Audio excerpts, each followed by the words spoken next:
नमस्कार दोस्तों, स्वागत है आपका इस यूट्यूब चैनल पर। मैं राजकुमार यादव आपका स्वागत करता हूं। तो देखिए, मैं आपको बता रहा था किस क्लास का हाई स्कूल मैथ बता रहा था ट्राइगोनोमेट्री चैप्टर से, जो बहुत ही इंपॉर्टेंट चैप्टर है हाई स्कूल का और इसमें से एग्जाम में बहुत ज़्यादा पूछा जाता है। तो उससे रिलेटेड मैं क्वेश्चन आपको बता रहा था, पिछले कुछ वीडियो में बताया भी है। आइए देखते हैं अगले प्रकार का क्वेश्चन जो एग्जाम में प्राय पूछा जाता है, तो किस प्रकार का है। तो आइए देखते हैं। जैसे क्वेश्चन आपसे पूछ लिया जाता है, यदि ए बी तथा सी किसी त्रिभुज के अंतःकोण हो तो सिद्ध कीजिए cos b प्लस सी बराबर माइनस cos a। तो ए आपका किस सूत्र पे लगेगा? ये आपके त्रिभुज पे लगेगा। किस पे लगेगा?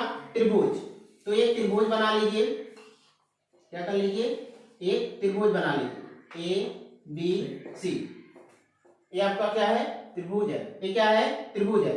तो जैसा कि आपका क्या होता है, समकोण त्रिभुज पे आधारित होता है, तो इसलिए हमने क्या बनाया? समकोण त्रिभुज।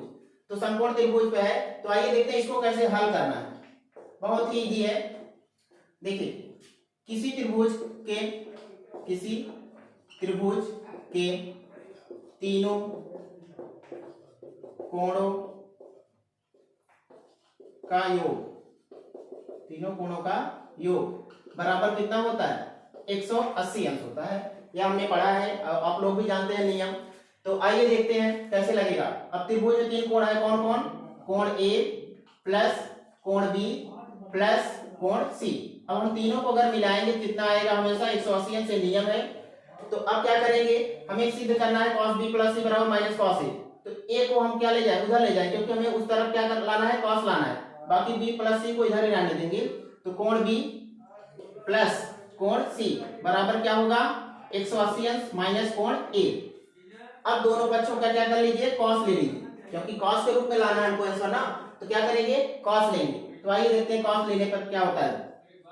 दोनों पक्षों का cos लेने पर, दोनों पक्षों का क्या कर लीजिए? cos ले लीजिए। cos लेंगे क्या होगा? cos कोण b प्लस कोण c बराबर, इधर cos लेंगे क्या होगा? cos 180 अंश माइनस कोण a। अब ये जो इस तरफ हमने लिखा है, इसको और थोड़ा सिंपल कर लेते हैं। सिंपल कैसे होगा? तो देखिए, cos क्या होगा? cos 180 अंश को हम दो भागों में तोड़ देते हैं, 90 अंश प्लस 90 अंश माइनस कोण a, इसको दो भागों में तोड़ते हैं। तो अब क्या करेंगे? जैसा कि हमने पढ़ा है, cos 90 अंश प्लस थीटा बराबर क्या होता है? Minus sine theta. क्या होता है? Minus sine theta. हमने आपको सूत्र बताया पिछले वीडियो में। तो बहुत ही इजी है। cos 90 प्लस थीटा बराबर क्या होता है? Minus sine theta. तो इसमें देखिए, एक हिस्सा ए मान लीजिए और एक अगर हम क्या करें, cos 90 प्लस इसको पूरा थीटा मान लीजिए। थीटा के स्थान पे क्या है? 90 अंश माइनस कोण a। अगर हम इसको इस सूत्र पे हल करेंगे, कितना आएगा? आएगा माइनस साइन 90 अंश और माइनस कोण a। कितना आया? माइनस साइन, कोण की जगह कितना लिखेंगे? 90 अंश माइनस कोण a। अब फिर हमने पढ़ा है क्या? साइन 90 अंश माइनस थीटा बराबर क्या होता है? साइन 90 माइनस थीटा बराबर क्या होता है? cos थीटा होता है। लेकिन हाँ, cos थीटा होता है। तो अब देखिए, साइन 90 माइनस थीटा बराबर क्या होगा? cos theta. क्या होगा? cos theta. तो यहाँ हमने क्या माइनस चिन्ह ऐसे उतार लीजिए, साइन 90 माइनस थीटा बराबर क्या होगा? cos कोण a, cos कोण a। तो इधर वाला ऐसे उतारते आइए, इधर वाला क्या करिए? ऐसे उतारते आइए, cos कोण b प्लस कोण c। फिर क्या करिए? cos कोण b और प्लस कोण c। फिर इधर cos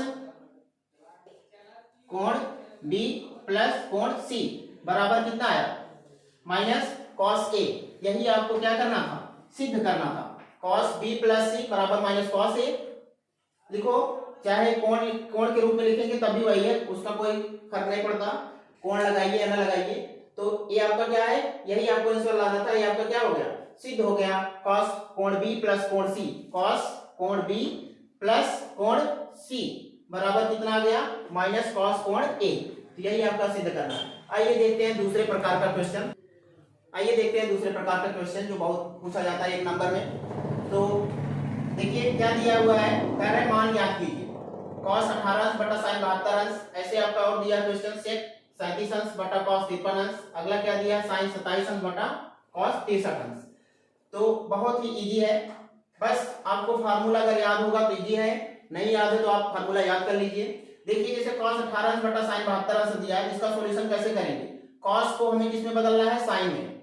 चाहे sin को cos को sin में बदल लीजिए, चाहे sin को cos में बदल लीजिए, क्योंकि हमें इसको कैंसिल करना है, काटना है तो बदलना पड़ेगा। तो cos को हम बदल लेते हैं, तो cos 18 अंश जहां है वहां पे क्या लिखेंगे, cos 90 अंश माइनस 72 अंश। cos 18 अंश को हम किस रूप में लिख सकते हैं, 90 माइनस 72 अंश, क्योंकि 90 में से 72 घटाएंगे कितना आएगा, 18 आ जाएगा। अब नीचे जो संख्या है उसको ऐसे उतार लीजिए, कितना है नीचे, sin 72 अंश। तो अब क्या करेंगे, cos हमने पढ़ा है cos 90 माइनस थीटा बराबर होता है sin थीटा। तो cos 90 माइनस थीटा, यहाँ थीटा की जगह क्या 72, cos 90 माइनस 72 बराबर क्या हो जाएगा, sin 72 अंश। और नीचे कितना है, sin 72 अंश। दोनों सेम आ गए, अब दोनों कट जाएंगे, कैंसिल हो जाएंगे, कितना आ जाएगा, 1 आ जाएगा।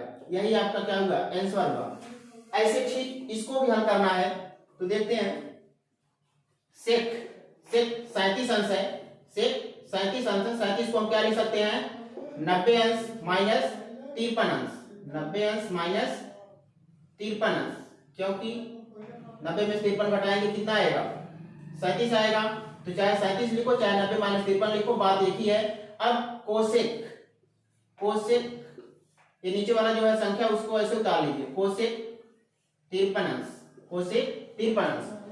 फिर देखिए इसमें फार्मूला लग जाएगा, सेक 90 माइनस थीटा बराबर क्या होता है, कोसेक थीटा।